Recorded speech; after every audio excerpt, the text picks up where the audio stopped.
Because the New Testament is not from God. The New Testament claims to be a continuation of the Old Testament, aka Torah. Now, in order for it to be a continuation, that means they must agree with each other. They cannot contradict each other. Now, there's something called a postulate. A postulate means that you are going to have the certain things that everyone agrees on. Everyone agrees on. Whether you're Christian or Jew, you have to agree to this. So, example of a few postulates.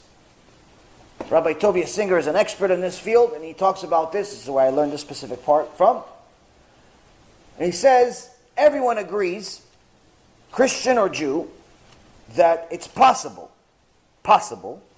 that the New Testament and the Old Testament, meaning the Torah, being the Old Testament, or how we like to call it, the only Testament, and the New Testament, it's possible that they're both right. It's possible. Statistically, it's possible that they're both right. It's also, that's a postulate, meaning everyone agrees to that. You have to agree that it's possible. Even if there's a 1% chance, it's possible.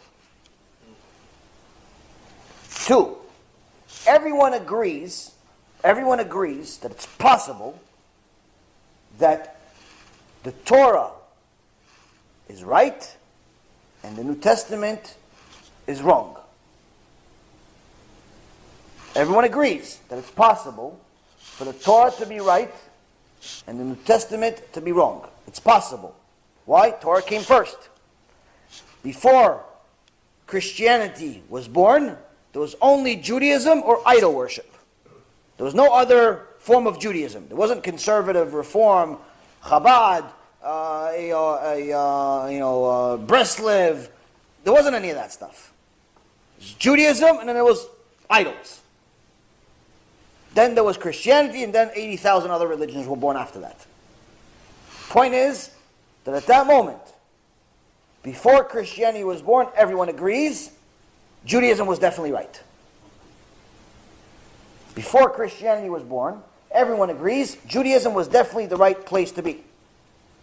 Why? Because it cannot be that the New Testament that started Christianity is right while Judaism is wrong. That's the last one. It's not possible for the New Testament to be right and Judaism be wrong. Why? Because you can't be a continuation that's valid while your foundation is wrong. You can't have a happy meal if the foundation that you put all the seasoning on is rotten food. Cannot be. So it can be that the Torah is right and the New Testament wrong, but it cannot be otherwise. It cannot be New Testament right and Torah wrong. That is a postulate. That means everyone must agree to it. Whether you like me, don't like me, you like Jews, you hate Jews, it doesn't make a difference. Everyone must agree to this. This is a given. This is common sense. Fine. Now, let's prove that the Torah we already know from previous lectures is divine. How do we know it's divine? There's information in the Torah that could not be given by God. Could not be given by anyone other than God. Such as laws about nature, numbers of stars, different things like that. It's very, very easy to prove that the Torah is from God. And even the Christians and the Muslims both agree the Torah is from God. Everyone agrees Torah is from God. Now, the New Testament, on the other hand, cannot be from God. And that's what we're going to try to show a few facts. Not too many, but just a few facts to show. 1, if you're a book from God, that means you can't contradict yourself. You cannot be wrong about anything. God is not wrong. God is God. If he's wrong, he's not God. He's human. If he's human, you don't have to keep Shabbat anymore. You don't have to worry about Rosh Hashanah. You don't have to worry about anything. Why? If he's human, he's just as much of a God as you. You understand? So, now, in Matthew chapter 5, 17, Jesus says, no one is allowed to steer away from the Torah. And not even remove one letter, one yud, which is the smallest, physically smallest as far as how you draw it, letter, one yud from the Torah is not allowed to be removed, and whoever removes this yud is cursed from heaven. Okay, so here he says you're not allowed to change anything in the Torah. Whatever is written in the Torah, the aka Old Testament, is eternal, which is what the Torah says about itself. Problem, he later on says, I'm above Shabbat. He later on says things that are against the Torah throughout the entire New Testament. He contradicts the Torah. As a matter of fact, Christians today keep nothing from the Torah except one law. One law that's actually, according to the Torah, since we do not have the Beit HaMikdash, is no longer an obligation. What is it? Give money. It's the only law in the entire Torah, the tithe, the maaser, is the only law that Christianity keeps from the Torah. Everything they give, Christians give maaser much more than Jews do. Let's not mistake ourselves. Every Christian that attends church, if you don't give maaser, they don't even come to church. There was one rabbi that had a meeting with apparently he has a friend that's leads a church. And he says that the rabbi was complaining. He wrote an article about this. He was complaining that they're having financial problems. This big keilah, they're having financial problems. And the priest or pastor or whatever he is says to him, yeah, no problem. You'll probably fix it at the end of the month though. So the rabbi writes, he says, I thought maybe you know something about my own keilah I didn't know. So I asked him, what makes you think that I'll fix this big financial problem, big money problem, by the end of the month? He goes, well, isn't that when you're going to get the maaser from your entire keilah? And the rabbi says, what do you mean from the entire keilah? He says, don't you get maaser from everyone in the keilah? You have 1,000 members. Don't you get maaser from everyone? He goes, no, not exactly. So the priest thought, he goes, oh yeah, us too, we also have like 2% of people don't give. Meaning 98% give maaser. The rabbi was embarrassed to write, in my keilah only 2% give maaser. And this is a reality. This is a reality. That's the mitzvah from the Satan. Why? They're going to keep maaser like robots. Give money, give money, give money, give money, give money. Shabbat, no thank you. Midot, no thank you.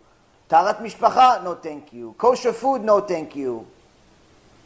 Modesty, no thank you. Nothing. Everything else, it's not relevant anymore. Jesus said it's not relevant anymore. It's obsolete. He died for it. So here you see contradiction. Continues. There's a lot of material, so let me try to continue.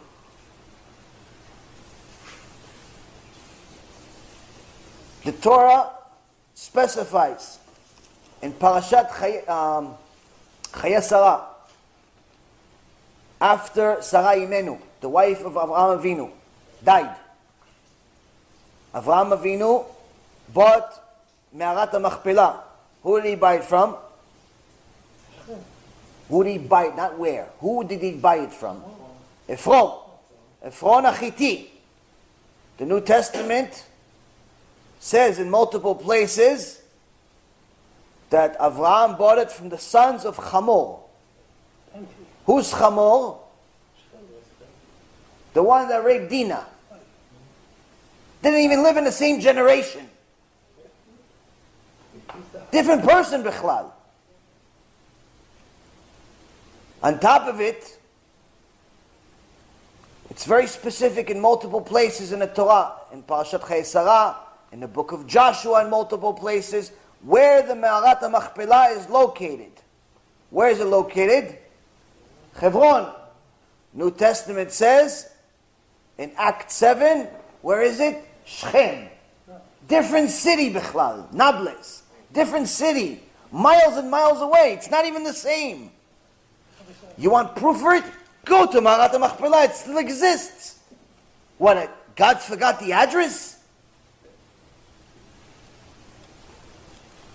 The Torah says that Yaakov Avinu in no less than 3 places. Yaakov Avinu in no less than 3 places. It says Yaakov Avinu came down to Egypt with how many? 70 souls.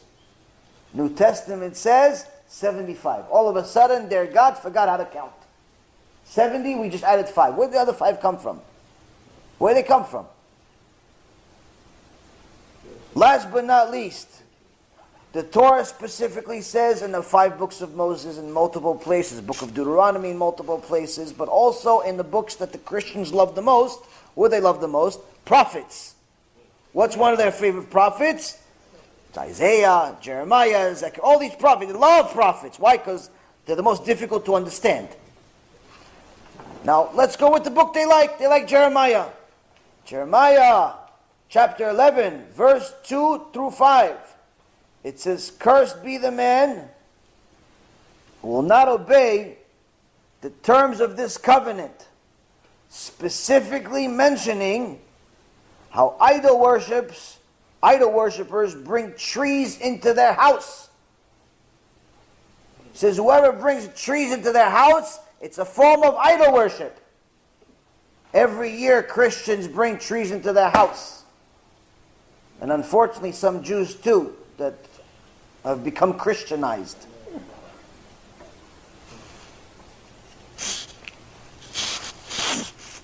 Last but not least, I could give you proofs from here until next year.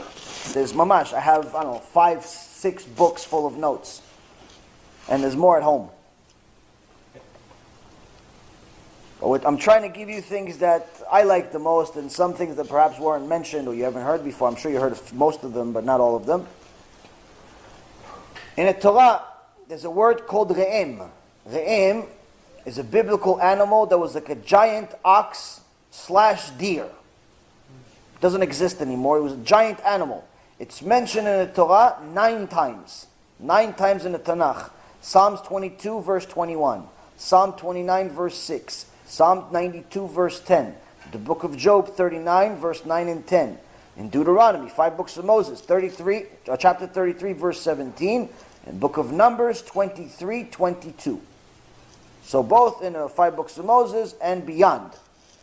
A re'em is a giant animal. The Chazal explains a giant animal that is like a bull or an ox / deer. It's really, really big, says the Midrash says. Yes. Midrash says that one time David HaMelech was with his sheep and he thought he was climbing a mountain, but in reality it was this animal. It was this animal. It was a huge, huge animal. It was like a dinosaur. Believe or don't believe, this is what's written in the Torah. It doesn't make a difference to me whether people believe in stuff like this. They think that dinosaurs is like had to live 50 million years ago. That's a conversation for a different time. Point is, it's mentioned in the Torah specifically what this animal looked like, who, what, when, and how. 9 times nonetheless. We use the skin of this animal for many things, and so on and so forth. In the most famous version, out of the 200,000 versions of the New Testament, the most famous version is the King James Version. The King James Version translates the word re'em to what? Unicorn. Unicorn is a cartoonish animal that was made for kids' stories. It's a known thing. There is no such thing as a horse with wings. And it's a cartoon. It's like saying Gargamel. It's like saying Smurfs hung out with Moshe Rabbeinu. This cannot be like, anyone that looks at this for me, I don't know, maybe I'm making a big deal out of it. But for me, 9 times you got the word wrong. You put a cartoon. You put Bugs Bunny in the Torah. Who's going to read the rest of the book? You put Bugs Bunny in the Torah, and you still want to believe this New Testament? It's craziness. But that's the thing. So the proofs against it are endless. Endless. Endless. We'll give you a couple of things to take home and understand.